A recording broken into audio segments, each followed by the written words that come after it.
इतना ज्यादा फायदा हुआ था, मेरा वैसे स्कोर जो बन रहा था 334 था, और इन बोनस क्वेश्चंस की वजह से जितने क्वेश्चंस बने वो बनाता चला गया इस ऑर्डर में, और जो क्वेश्चंस छूटते जा रहे थे कैलकुलेशन किसी की जरा सी भी लंबी थी बाद में। हाय दोस्तों, welcome back to my YouTube channel the Saksham Gupta first year triple undergraduate BITS Pilani campus. और आज के इस वीडियो में दोस्तों हम बात करने वाले हैं बिट्सैट 2021 की अटेम्प्टिंग स्ट्रैटेजीज की और प्रिपरेशन स्ट्रैटेजीज की, जो भी हम थोड़ा सा जो टाइम बचा है उसके अंदर कैसे प्रिपेयर कर सकते हैं, बोनस क्वेश्चंस को अटेम्प्ट करना चाहिए या नहीं करना चाहिए।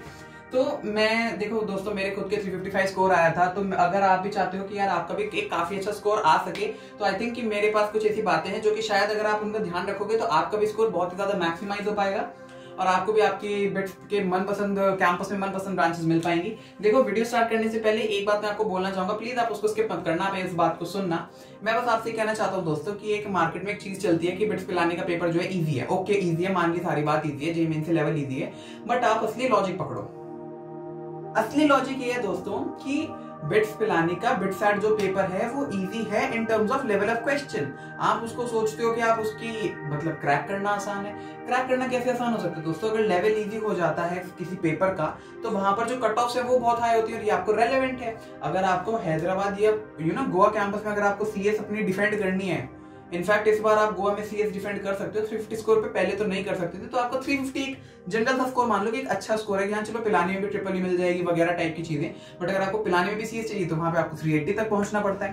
तो मैं आपको ये कह रहा हूँ यार कि पेपर इजी है, लेवल आसान है क्वेश्चंस का, तो उसके अटेम्प्ट हम उसकी प्रिपरेशन स्ट्रैटेजी को बदलेंगे। हम प्रिपरेशन कम नहीं करेंगे, हम प्रिपरेशन स्ट्रैटेजी को मॉडिफाई करेंगे। तो इस बात को आप सुनना और आगे चलना, क्योंकि मेरे ऐसे काफी दोस्त हैं जो कि आज आईआईटी में, आईआईटी बॉम्बे में, आईआईटी दिल्ली में है, फॉर श्योर वो अच्छी अच्छी जगह पर हैं और उनके अंदर टैलेंट भी बहुत है, बट सिर्फ क्योंकि उन्होंने बिट्स पिलाने के पेपर को एक लाइट ले लिया कि हाँ चलो ठीक है, हम तो इसमें इतना फोड़ रहे हैं, यहाँ पे भी हो ही जाएगा, तो वो कई बार नहीं होता, क्योंकि आपको हर पेपर को इज्जत देनी पड़ती है। ये उसकी कुछ प्री रिक्विजिट्स होती है जिनको आपको फॉलो करना ही पड़ता है। तो ठीक है, अब ज्यादा टाइम नहीं वेस्ट करते बातों पर, अब डायरेक्ट आ जाते हैं कि हमें कैसे पेपर को अटेम्प्ट करना है। प्लीज राइटिंग को आप जज मत करना, राइटिंग अब ठीक है, इतनी सुंदर नहीं, अब आदमी का हर चीज थोड़ी ना सुंदर होती है। तो ठीक है, तो चलो बढ़ते हैं स्ट्रैटेजीज की तरफ। और 50 रुपया कट ओवर एक्टिंग की वजह से देखो यार, लास्ट ह्यूमन स्टडी टिप्स क्या हो सकती है। देखो कि अब हमें पता है कि अब हमारा कुछ टाइम बाद हमारा बिट्सैट आने वाला है, तो हमें बिट्सैट की तरफ हमें क्या मतलब हमारी क्या अप्रोच रहनी चाहिए। तो आप पूछ सकते हो कि भैया मैं तो सिर्फ बिट्सैट के लिए प्रिपेयर कर रहा हूँ, एक कैटेगरी ये होती है। एक कैटेगरी क्या होती है कि भैया मैं तो जेईई के लिए तैयार कर रहा हूँ, तो मतलब मुझे क्या शायद कुछ अलग से करना है। तो हम दोनों की बात करते हैं। If your performance in JEE is fine, मतलब आप टेस्ट वगैरह दे रहे हो और आपकी परफॉर्मेंस उसमें अच्छी आ रही है, तो मैं पर्सनली क्या करता था, मैं खुद भी कभी बिट्सैट की मैंने अलग से बिल्कुल तैयारी नहीं की। अगर if your performance in JEE is fine then all good, तो आप कोई टेंशन मतलब अपनी जेईई की तैयारी अच्छे से करते रहो, आपका बिट्स पिलाने भी बहुत अच्छे से निकल जाएगा, क्योंकि सिलेबस तो सेम ही है। अब अच्छी तैयारी का क्या मतलब है? लगभग जैसे भाई आपके जितने भी अटेम्प्ट्स हो चुके हैं, आपने उसमें परसेंटाइल देखी, अगर आप 98.5 के ऊपर हो या आसपास हो तो आप समझ सकते हो कि आपकी तैयारी एक अच्छी तैयारी है। तो आप अपना फोकस जो है इस आईआईटी की तैयारी से आप अपना फोकस बिल्कुल मत हटाओ, आपका बिट्सैट ऑटोमेटिकली वहां से अच्छा हो जाएगा, क्योंकि आप एडवांस के लेवल की क्वेश्चंस करोगे तो उससे आपके कॉन्सेप्ट्स बहुत ज्यादा अच्छे साफ हो जाएंगे, जो कि हर जगह हेल्प करने वाले हैं। बट अगर आपकी तैयारी थोड़ी कम है, मतलब इतनी अच्छी नहीं भी है, तो दोस्तों आप क्या कर सकते हो, जैसे आपकी तैयारी इतनी अच्छी नहीं है, आपको सोच रहे हो कि मतलब शायद मेरे को अच्छी आईआईटी तो नहीं मिलने वाली, पुरानी आईआईटी में वगैरह टाइप की चीजें हैं, तो आपको क्या कर सकते हो दोस्तों, तो उसकी स्ट्रैटेजी अलग है। स्ट्रैटेजी क्या अलग है? तो आप क्या करो, आप सैंपल पेपर्स लगाने शुरू करो और आपको सैंपल पेपर्स लगाते ही चले जाना है। देखो, सिलेबस कंप्लीट करना तो बहुत ही वाइटल पोर्शन है बिट्सैट के पेपर के लिए, क्योंकि ये इसमें सिलेबस भी ज्यादा आता है। देखो, एडवांस में सबसे कम सिलेबस आता है, मेंस में थोड़ा ज्यादा, बिट्सैट में बहुत ही ज्यादा सिलेबस, मतलब बहुत ज्यादा है, थोड़ा सा एक्स्ट्रा होता है जेईई मेन से भी। तो आपको वो एक्स्ट्रा सिलेबस का पता होना चाहिए, आपका सिलेबस पूरा होना चाहिए, इन डेप्थ नॉलेज नहीं चाहिए। बिट्सैट को इन डेप्थ नॉलेज नहीं चाहिए, आप सिलेबस पूरा उठा लो। आपको अगर सिलेबस कवर है दोस्तों, तो आपकी वहां एक्यूरेसी स्पीड सब बन जाएगी और आप इजी क्वेश्चंस को फिर टारगेट करो, फिर आप साइड में करोगे। आईटी वाईटी भाड़ में गई, आपने क्या किया, फिर आप तो आपने आसान वाले क्वेश्चंस उठाए और पढ़ने शुरू कर दिए और आपने सारे के सारे कॉन्सेप्ट्स को तगड़े तरीके से करा, मतलब हर चीज समझी, छोड़ा कुछ भी नहीं। तो और सैंपल पेपर्स लगाते चले गए, कब तक, कितने? देखो, ये नंबर फिक्स वेरी करता है। इससे क्या मतलब है मेरा? देखो, आप जब स्टार्टिंग करोगे, आप पेपर्स देने शुरू करोगे, तो आप देखोगे कि आपके मार्क्स बढ़ रहे हैं, क्योंकि आपकी स्ट्रैटेजीज बदलती जाती हैं इस पेपर को कोरस्पॉन्डिंग ना। आप हर पेपर के लिए स्ट्रैटेजीज डेवलप करते हो, वो आपके मार्क्स को एक लेवल तक ले जाती है जितनी आपकी मेहनत होती है। तो एक टाइम ऐसा आएगा जब आप पेपर दे रहे होंगे, आपकी मेहनत बढ़ रही होगी, फिर एक टाइम आएगा जब आपकी मार्क्स लगभग कांस्टेंट हो जाएंगे। वो आपका पोटेंशियल है, वो आपका ट्रू पोटेंशियल है कि आप देख रहे हो आपके मार्क्स कांस्टेंट है, तो अब आप थोड़ा सा लाइट ले सकते हो, मतलब सैंपल पेपर्स को आपने फ्रीक्वेंसी घटा दी है, जो भी है, मतलब वो एक आइडियल सिचुएशन है कि आपका जब मार्क्स स्टैग्नेंट हो तो हाँ आप कह सकते हो कि आपने enough number of sample papers दे दिए हैं और अब आप बिटफैट को देने जाने के लिए तैयार हो। वही मैंने लिखा है, if referring to sample papers do at least 10 और till your score becomes stagnant. चलो अब हम बढ़ते हैं पेपर अटेम्प्टिंग स्ट्रैटेजीज की तरफ। पेपर अटेम्प्टिंग स्ट्रैटेजीज देखो हर किसी की इंडिविजुअल होती है, बट ठीक है मैंने क्या किया था कि मेरे ऐसे मार्क्स आए तो वो मैं आपको बता देता हूँ। Start with your preferred subject. देखो मेरा पर्सनल ऑर्डर क्या था, chemistry, physics, mental ability, reasoning, वो इंग्लिश और मैथ्स। देखो केमिस्ट्री मेरी अच्छी थी, मतलब ऐसा मुझे लगता था। फिर फिजिक्स, देखो मैं क्या करता था, केमिस्ट्री करते हो बेसिकली। मैथ्स को मैं लास्ट में क्यों रखता हूँ, देखो यार दोस्तों मैथ्स को लास्ट में रखने का रीजन सिर्फ इतना है कि बाय चांस मैथ्स में कुछ क्वेश्चंस लेंथी भी होते हैं, तो अगर वो छूट जाएं तो उसमें मुझे इतना दुख नहीं होता, क्योंकि केमिस्ट्री में बहुत सारे क्वेश्चंस होते हैं। अच्छा देखा कर दिया, ऑर्गेनिक के आपको, अगर ऑर्गेनिक आपको रटी हुई है, इनऑर्गेनिक आपको रटी हुई है, तो आप क्या करोगे, आप क्वेश्चन देखोगे, आप आंसर मारोगे और आप आगे बढ़ जाओगे। इस वजह से केमिस्ट्री का मेरा फर्स्ट रहता था। फिजिक्स को फिर मैं सेकंड नंबर पे करता था, ठीक है कि मीडियोकर सा सब्जेक्ट है।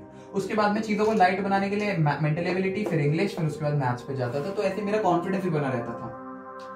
अब जो दूसरी स्ट्रैटेजी है वो एक्सट्रीमली इंपॉर्टेंट है। एक्सट्रीमली इंपॉर्टेंट मतलब क्या हुआ, leave your topper ego if any, कि बिटफैट का सवाल मुझसे कैसे रुकेगा। तो ये चीज बहुत आपको समझनी पड़ेगी दोस्तों, कि अगर आपके अंदर एक टॉपर टाइप का ईगो है, मतलब या तो आप टॉपर हो तो हो गए, कुछ बच्चों में वैसे भी होता है कि नहीं, मतलब ठीक है, तो उस बात को आपको समझना पड़ेगा। क्वेश्चंस इजी है माना, जेईई मेन से भी लेवल एक थोड़ा लेवल आसान होता है, बट कुछ क्वेश्चंस हो सकते हैं वो ट्रिकी डाल दे, और वो इन्हीं तरह के लोगों को पकड़ने के लिए वो क्वेश्चंस डाले जाते हैं जिनमें टॉपर टाइप का ईगो होता है कि बिटफैट का सवाल मुझसे कैसे रुकेगा। आपको ईगो में नहीं पढ़ना है, बहुत हम्बल हो गए जाना कि भाई हाँ नहीं भी होगा मेरे से, कितना भी मैं बड़ा शहंशाह हूं, बट मेरे से क्वेश्चन रुक सकता है, और आपको आगे बढ़ते चले जाना है। मतलब मैं अपनी पर्सनल बात बताऊं, मैंने 150+12 करे थे, मैंने बोनस क्वेश्चंस भी अटेम्प्ट करे थे, वो यहाँ का था सीन बताने का, बट चलो मैं क्लियर कर देता हूँ आपको। तो ऐसा नहीं था कि 150 क्वेश्चन मैंने एक बार में करता चला गया था, जितने क्वेश्चंस बने वो बनाता चला गया इस ऑर्डर में, और जो क्वेश्चंस छूटते जा रहे थे, कैलकुलेशन किसी की जरा सी भी लंबी थी, बाद में आपका टाइम तो बच ही रहा है ना। ऐसा तो है नहीं कि आपने क्वेश्चन करने का आपने टाइम छोड़ दिया तो वो आगे आप नहीं कर सकते, तो मैं करता चला गया, और जो भी क्वेश्चन मुझे बाद में बचा उसमें मैं वापस आ गया। वो हम डिस्कस करते हैं बोनस क्वेश्चंस की स्ट्रैटेजीज में कि हमें क्या करना चाहिए। लीव योर टॉपर ईगो समझ में आ गया आपको। तो skip any question if it is अटकिंग, अटकिंग मतलब अटक रहा है, तो वो मैं स्टाइलिश स्टाइल मार रहा था।